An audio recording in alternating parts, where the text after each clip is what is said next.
me back. What is going on, beautiful people? Welcome to another episode of the Narcissist Code. I'm your favorite self-aware narcissist, Mr. Lee Hammock, better known as Mental Illness, the diagnosed narcissist that uses my platform to raise awareness for narcissistic personality disorder, get more people into therapy, and also in the process of doing all of that, validate the victims and survivors of said disorder, because there's a lot of you out there. Today's episode is going to be all about the new supply or the next person. Everybody asks me so many questions about the new supply. Are they treating the new supply better? That's one of the main questions I get right there. All about the new supply. Question number one: are they treating the new supply better? Typically, the answer is going to be yes, because the new supply, the next person or whatever, is going through the love bombing phase. And you know how the love bombing phase was with you if you went through that phase with the narcissist. Like, they're going to give you everything that you want and need. They're going to give the new person everything that they want and need and ask for. And there's a caveat to this as well, because when they move on to the new supply or the next supply, the new person or whatever, they're going to give the new person everything that you wanted and needed as well. Because guess what? They know that you wanted and needed it, and they know it works. This is what, like, I'm a man, so this is what women want. This is what I think women want, because you wanted it. I know that it works. So I'm going to give it to the new person because I know that it works. I know that you wanted this specific type of car because it's fancy, blah, blah, blah, this. So I'm going to give it to the new person. I know you wanted to go to Puerto Rico because this is where you were from. This is where you always wanted to take a trip to Puerto Rico. So I'm going to give the new person that. And a lot of times you are watching this. Like, especially if you get discarded, you are watching this transpire in front of your face, and it hurts. That's why they say don't watch, because the narcissist knows that you're watching. Like, we want to make it seem like we are the happiest as we can be. And sometimes, and realistically, honestly, the narcissist feels like we are as happy as we can be. It's not about the grass being greener. It's about it just being different grass. Sometimes we feel like this person might fit us better. You know what I mean? But the dynamics of the relationship don't change. The next person, the new supply, the process is going to be the same. It's going to be the idealization phase, the devaluing, and then the discard does happen.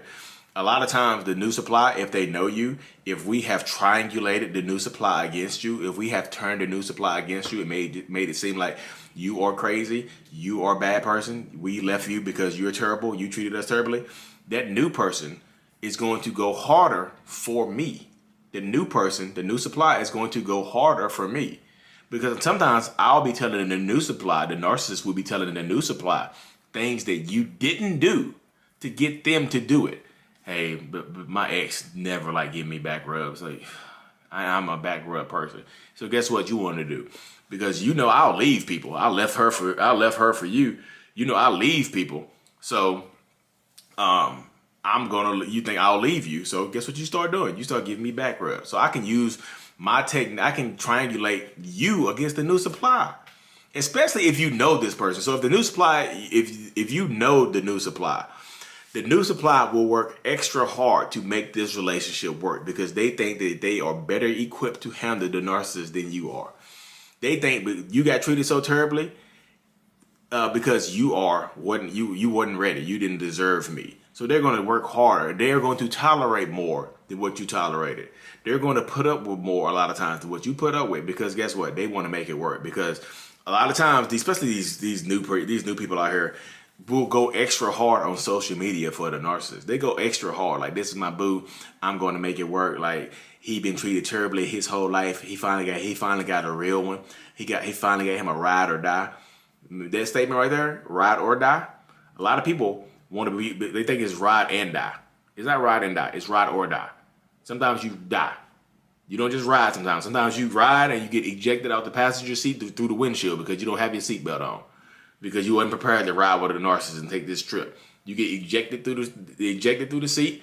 The narcissist is all buckled up and put somebody else in that seat. Now they got a new ride or die. You on the windshield dead. That's how it works right there. It's ride or die. Sometimes you die. You don't just get the ride or die. And a lot of times, if the new supply, especially if the new supply was one of your friends and you told them what you've been through, like, look, they put me through hell. They treated me terribly. They did this, they did that. They hear that. They believe it. They listen to you, but they think that they are better equipped to handle it than you.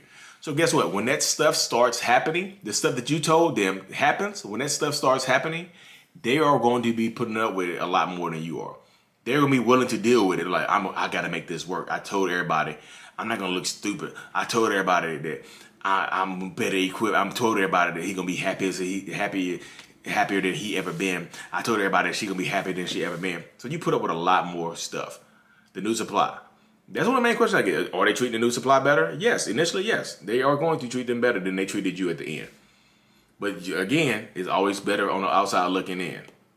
That's why I say if the narcissist discards you and finds a new supply, the best way to get over that is to go no contact. You have to go no. Don't watch, because if you're watching me on social media, it's showtime. I'm gonna make it seem like I'm gonna make you feel terrible. Because I'm going to get everything that you wanted and needed. I'm going to make you feel absolutely terrible. I'm going to make you feel like you are the reason. I'm going to make you feel like you were not enough for me. I'm going to make you feel inadequate. I'm going to make you feel unequipped, ill-equipped to deal with me. I'm going to make you feel like you never deserve me. I'm going to make you feel like you never were enough. So you need to take a step back and stop watching my social media, because I'm going to do that. I'm going to target you with my happiness, with my smiles, and stuff like that. So the new supply, are they treating the new supply better? Probably. You got to deal with that stuff. You know what I mean? And the new supply, like I'm telling y'all, the next person is the next person. Should you warn the next question? Should you warn the new supply? Sometimes they already know. And if, like I said, in that previous story I told you, like they already knew how they treat people. They already knew they were cheating. Sometimes they were cheating on you with them.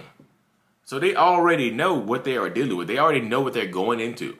So unless there's like some essay involved or some stuff going on with kids and things like that, I think you should warn them if that's involved, like something like some PEDO type stuff going on. You should warn them on that aspect of things, especially if they have kids or whatever. If they plan on having kids, I think you should try to warn them on that aspect.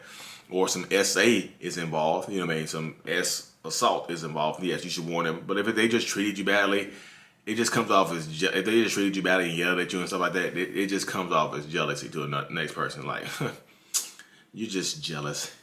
He said you would be jealous of me. He said all of this. He said you would be jealous. He said you would do this to me. He said you would do that to me. He warned me already. So sometimes the narcissist has already warned the new supply that you're going to be reaching out. You know what I mean? They've already warned them about that. So that's why I say a lot of times it's kind of pointless to reach out to the new supply to warn them, because like a lot of times you look jealous. You do look bitter sometimes. I'm not calling you jealous and bitter. I'm just like, Lee, we're not jealous and bitter. We're just trying to warn them. I get it. Sometimes you just have a good heart and you want to warn them. Sometimes you do, but they're not going to believe you. They're getting love bombed. Why would they believe you? They have found the love of their lives. They're going to think they're going to let the ex come in and ruin it. You're an ex for a reason. They'll say that too. You know what I mean? You're an ex for a reason. They'll tell you that. You're an ex for a reason. I'm more equipped to handle this person. I'm better equipped to handle this person. So you had to do it. I'm good. Thank you for your warning. I am good. Peace. And they'll do you like that. So that's a lot. You don't warn the new supply. Unless it's within reason. Unless it's those reasons right there I give, don't warn the new supply. You know what I mean? Don't warn them. What questions have I asked? Is the new supply getting treated better? The new supply, should you warn the new supply? Kids. So like I said, if you have kids involved, the new supply and children, if you have kids with your narcissistic ex or whatever, typically they're going to be trying to move really, really fast in the relationship, because you know how narcissists move. We move really, really fast. So they're going to be trying to introduce the kids to the new person really, really fast. Man or woman. They're going to try to introduce the kids really, really fast to love bomb the next person, to get the other person hooked. Here's my family. They're going to try to introduce them to the kids. They're going to try to introduce them to their family. They're going to invite them to cookouts and barbecues and stuff like that. And sometimes you might actually be there because you're still cool with their family. You get invited to a barbecue or a cookout, and they show up with the new supply to the same cookout because they're cool. It's their family, and you're cool with their family. They invited you because they got the cousins and stuff there. Just be wary, y'all. Just set your boundaries in place, because they're going to try to introduce the kids, and that's to target you, to make you feel bad too, to let you know, like, look, this is their new mom, this is their new dad. They are good. Don't worry about them. I got them. I got them.